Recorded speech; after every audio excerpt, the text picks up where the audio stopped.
Hello and welcome to National Herald.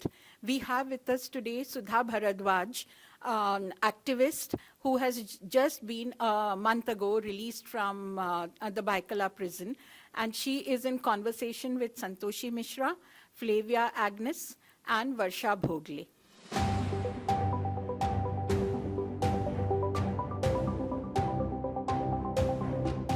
We, with National Herald, starting a session with Sudha Bharadwaj ji. She is a human rights activist, lawyer by profession. And when we start, the very first thing would like to say that where youth of country, they want to go US and study, she decided long back to renounce her US citizenship, and she came in India and started working on ground zero in Chhattisgarh. Very few people have this kind of a courage to do and come on the ground and work for people. So here we have Sudha Bharadwaj ji after her conditional bail, and we have Falvi Agnes. She is a co-founder or Majlis. We have Varsha Bhogle, advocate for High Court. So first of all, when we talk about Sudha ji, first thing, I want to tell you that in somewhere in 2008, there was a Bhopal or Indore, someplace, there was a ek adhivakta, the lawyer was there, Bavri ji. There was a celebration going on, and Sudha ji was a part of it. And her speeches, her talks motivated youth so much that they pledged that they'll work in country. First of all, we would like to understand, Sudhaji, how this 3 years of your jail, both the jails you were there in Yerwada jail and then Baikalla jail, how was the experience in jail? Well, I've uh, I've been a lawyer for a long time, nearly 16, 17 years now, and most of the time I was working for very underprivileged people, whether it's contract workers or whether it's farmers who are losing their land, or Adivasis, or or people whose villages are affected by mining, etc. So it was a bit strange to be on the other side and suddenly become a criminal. And yes, I mean, the arrest was very sudden, and the first experience one does have when one goes to any jail is an experience of being stripped of your dignity, your individuality, your dignity. मुझे अच्छी तरह से याद है when I was first taken to Yerwada jail. It was sometime in the evening, late evening.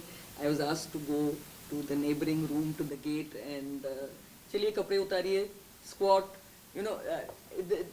That is the time it sinks. Oh, now I am just UT number 177.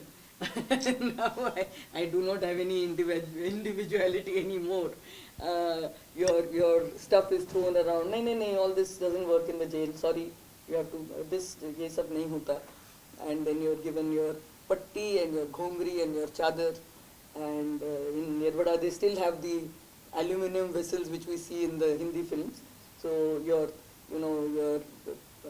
tart and your vati and your mug, and you're given that, and chalo, go to the barrack. So you become one among a sea of people. And yes, initially, being called tu or being addressed in a particular way, or वहाँ तो in general वो बड़े प्यार से थवाड़े, that is the normal संबोधन for the criminal, sort of for the qaidis in general. But yeah, so it does come as a shock. And the fact that the other thing that you lose totally is your privacy. Not in Yerwada jail, but in Baikala jail we were in the barracks. In Yerwada jail we were actually in the Phansi yard in separate cells. In Baikala we were in the barrack, And I think the capacity of the barrack is supposed to be about 35, but we were maybe around 56 at that time. Each one close to each other, just a strip of floor where you keep your stuff, and you should not. If you turn this side, you may upset somebody. If you snore, you may upset somebody on the other side.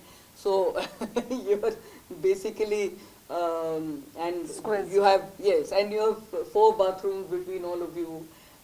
So that suddenly there is no concept of any wall, any privacy, anything of your own anymore. Everything is shared. Um, but I think for that very reason, because there are no walls, because there is nowhere to hide, you have to look everything in the face. You have to look at the people around you. Uh, what kept me going and what I felt very strongly was that actually I was one of the most fortunate people in that jail. I had very good lawyers. I had very dear friends, and I had people of my union, people who were my colleagues, all trying very hard to get me bail. I had my daughter outside, and when I looked at some of the other prisoners who have been more or less abandoned by their families, who don't know who the lawyer's name is even after signing the wakalatnama, who don't have anybody who comes to meet them, then I realized that it's difficult to be miserable when there's so many more miserable people around you. And so I decided that I will try and help. And I think all the legal aid that I've done in the 16 years before that, I did more just sitting in the jail for 1 year, writing applications. I remember it was the Corona period also. People were very, very unhappy because they were not being taken to court and they didn't know what was happening in their case. So I became Arji wali auntie. So you want to write an arji, you please go to barrack number 1 and ask auntie to do your arji for you. So yeah, so that's how I spent my time.